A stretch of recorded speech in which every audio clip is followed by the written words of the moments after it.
I, 29F, found out my cousin is actually my half sister, and now my mom won't talk to me.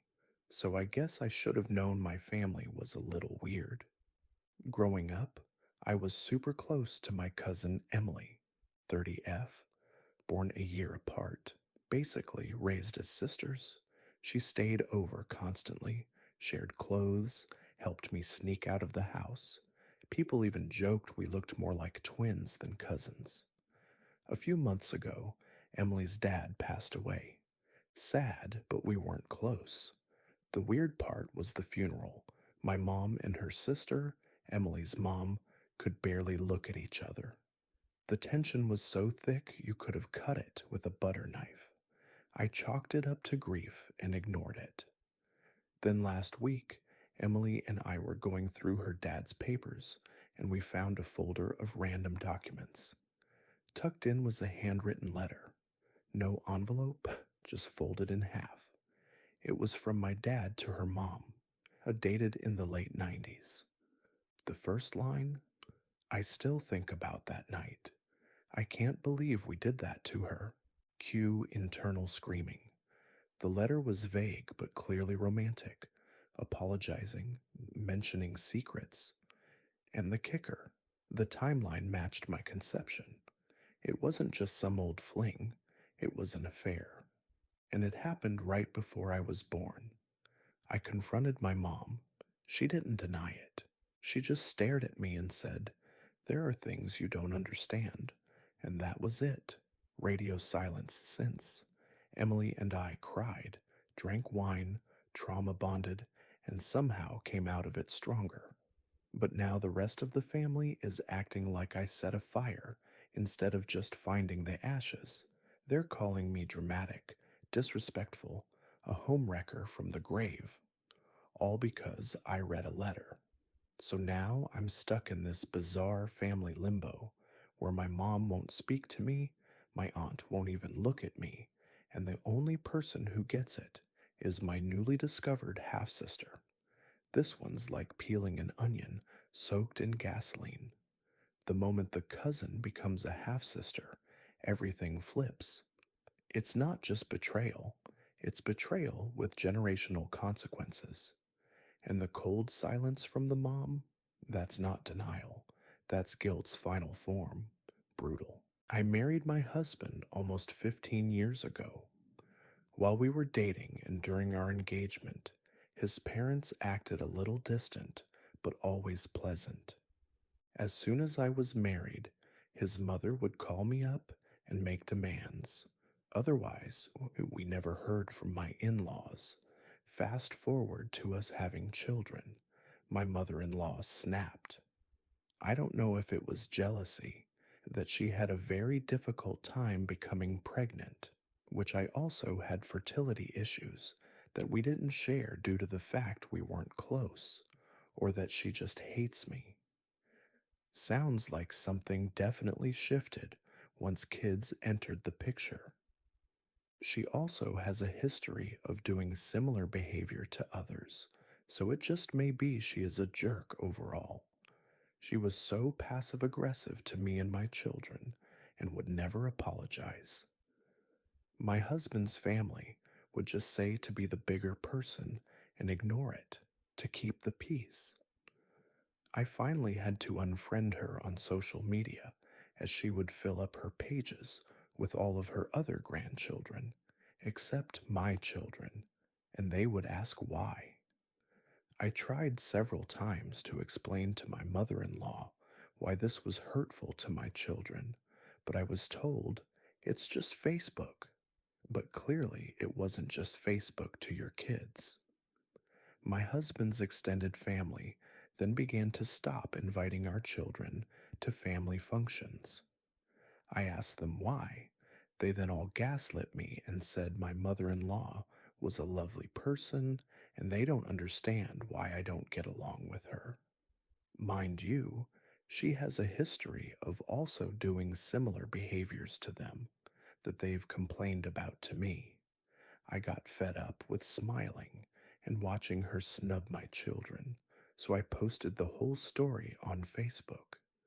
Needless to say, my in laws were not happy and demanded it get taken down. They still snub my children, but my husband is upset I embarrassed them on Facebook. That's the part that gets me.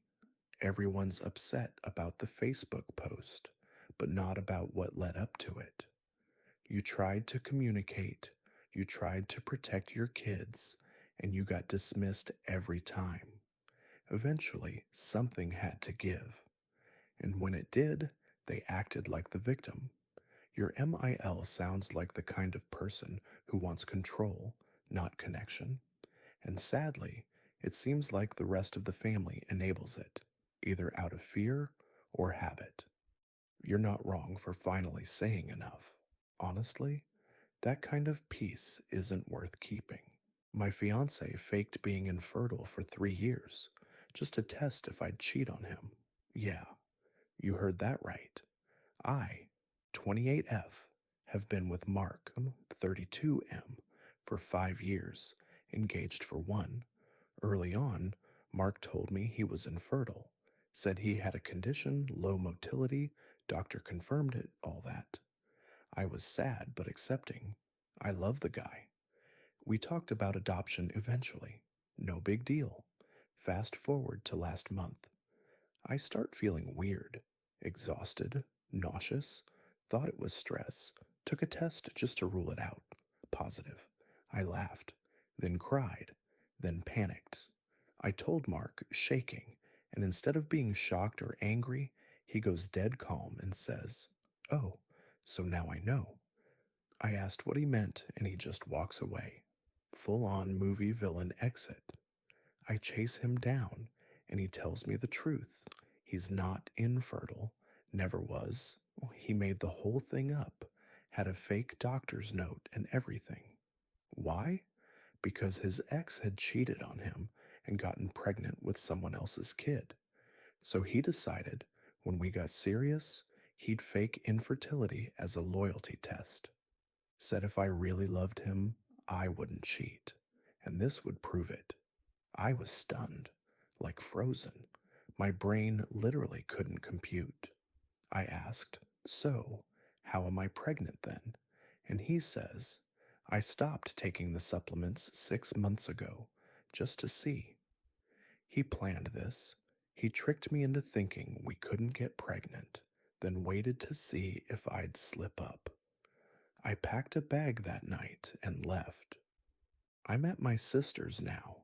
He's been texting nonstop, saying he just needed to be sure, and it was for our future.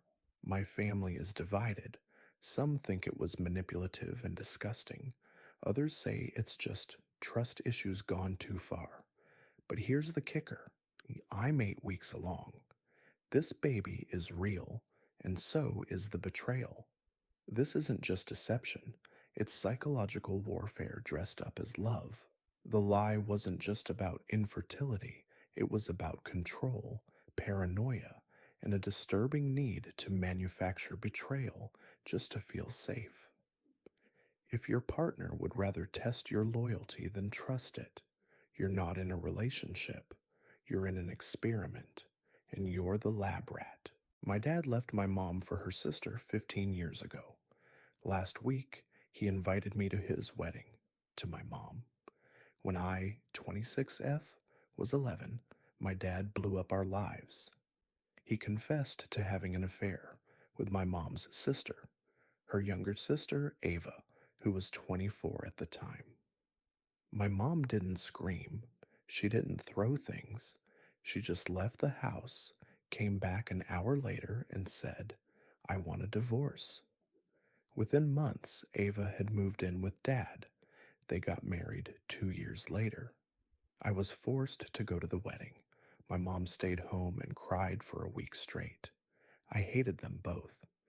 I told Ava she wasn't my aunt anymore. I told my dad I'd never forgive him. Fast forward 15 years. I've made my peace, sort of. Therapy helped. I have a cautious relationship with Dad now. Ava's in the picture, but we don't talk much. She's not warm. Dad never had more kids. He always said he regretted what he did, but was meant to be with her. Until last month, when I got a call from him out of the blue. He says he and Ava are getting a divorce.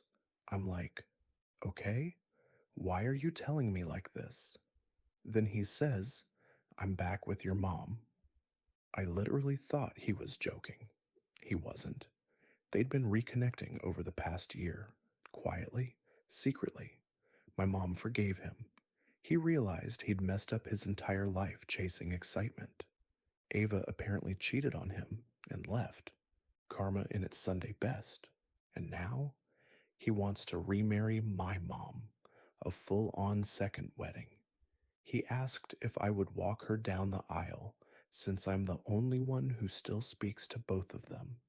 I asked my mom why on earth she would do this. She just said, people change. But honestly, I don't think he has. I think he lost what he thought he wanted, and now he's crawling back to comfort. And I don't know whether to be happy for her or furious on her behalf. You know that quote, when someone shows you who they are, believe them the first time. Yeah, sometimes people don't change. They just get older and better at saying the right things. Forgiveness is powerful, but so is memory. And some doors shouldn't be reopened just because the lock got rusty. My brother inherited everything. I got a letter. When our dad passed away, my older brother Ben handled the funeral. I didn't argue. He was always dad's favorite. Star athlete, family man, the one who stayed in town. I was the artsy disappointment who moved 3 states away to paint and barely called. Still, we sat side by side at the will reading, expecting it to be split. Our family wasn't rich, but Dad owned the house, a decent savings account, and some land our grandfather left behind. When the lawyer started reading, I felt my stomach drop. Everything, the house, the land, the money, was left to Ben. Me? I got a sealed envelope, handwritten with my name on it. I didn't say anything. Ben wouldn't even look at me. He just folded the papers and said, "This is what Dad wanted." I flew home that night, still holding the envelope. I didn't open it right away. I let it sit on my nightstand for 3 days. When I finally tore it open, here's what it said. Tom, I know you're confused, maybe even angry, but I promise this isn't a punishment. Ben needs the house, the money, he's got a family to raise. But you're different. You always saw the world in color, not dollars. What I left you is something else. It's under the old floorboard in the garden shed. I never told Ben about it. Maybe I was waiting for you to come home. Love, Dad. It felt like nonsense. I thought about throwing it away. Instead, I flew back one last time. Ben was furious when I showed up. There's nothing for you here, he said. I told him I just wanted to visit the shed. He rolled his eyes but let me through. I pulled up the floorboard where the wood bowed slightly, something I hadn't noticed since we were kids, sneaking candy out there. Underneath was a metal box. Inside, 3 sketchbooks. My sketchbooks from high school. All drawings I thought I'd lost in a move years ago. There was also a check for $1,000, a photo of Dad and me at my first gallery show, and a note. You always thought I didn't understand you. Truth is, I just didn't know how to talk to the version of me who didn't want to stay behind. But I was proud every day. I sat in that dusty shed and cried. Ben inherited the estate. I inherited the truth. And honestly, I think I got the better end. My brother inherited our family home. I just found out he sold it to my ex. My brother, 34 million, and I, 28 million, grew up in the same creaky, beautiful old house my grandparents built. It's where we learned to ride bikes, held birthday parties, where our mom made pancakes every Sunday morning. Total classic childhood stuff. It meant everything to us. When our parents passed away 3 years ago, just 6 months apart, the house went to my brother. It was in the will. I didn't contest it. He was the older sibling, and I trusted him completely. But we had an understanding. I could live there as long as I needed. No rent, no time limit, just family helping family. Back then, I was rebuilding my life after a horrible breakup. I'd been with Ryan, my ex, for 5 years. He was emotionally manipulative, cheated multiple times, and left me in therapy and debt. My brother hated him, used to say, he's the kind of guy who acts nice to waiters but punches holes in walls. Anyway, I moved back home and made the house feel alive again. I repainted, planted a garden, even replaced all the old brass fixtures Mom used to complain about. A couple months ago, my brother mentioned he was tight on money and might need to restructure assets. I offered to help. He said no. He swore he'd never sell our house. It was the last piece of our parents, too sacred. Then one afternoon, I came home and saw a giant for sale sign staked in the yard like a knife in the chest.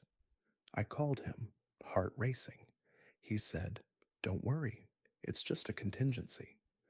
I asked if I could buy it myself. He said we'd talk. We didn't. 2 weeks later, the house was gone. Sold, finalized, no warning. To Ryan. I thought it was a joke. It wasn't. Turns out they'd been talking behind my back for months. Ryan, who now flips properties, made my brother a cash offer over asking. And my brother took it, said it was nothing personal. Nothing personal? I've lost my parents, my home, and now I'm supposed to believe this was just business?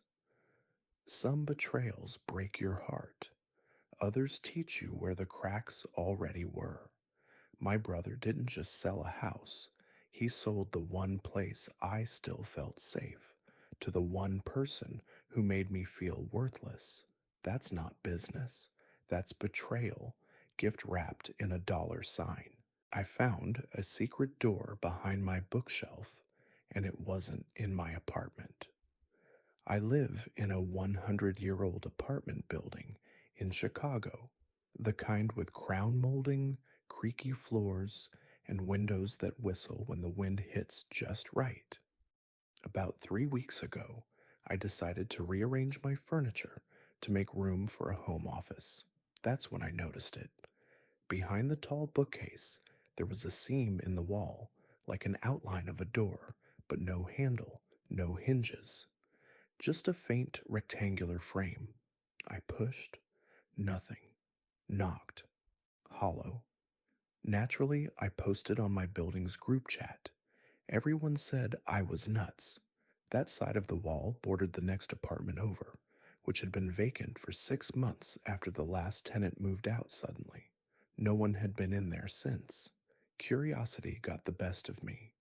I pried the edges of the frame with a crowbar. With a groan, the slab of wall shifted open. What I saw wasn't a room. It was a hallway, narrow, pitch black, lined with faded wallpaper. The air smelled like mildew and something else, metallic. I grabbed my flashlight and stepped in. 10 steps in, I found a door. Brass knob, no lock. It creaked open. Inside was a perfect replica of my apartment.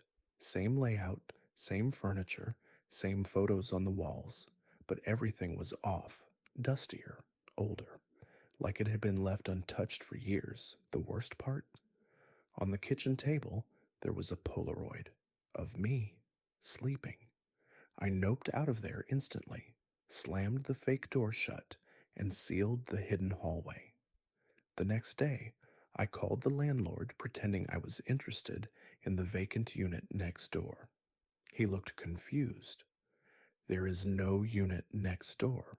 Your wall is the outer wall of the building. I haven't slept much since.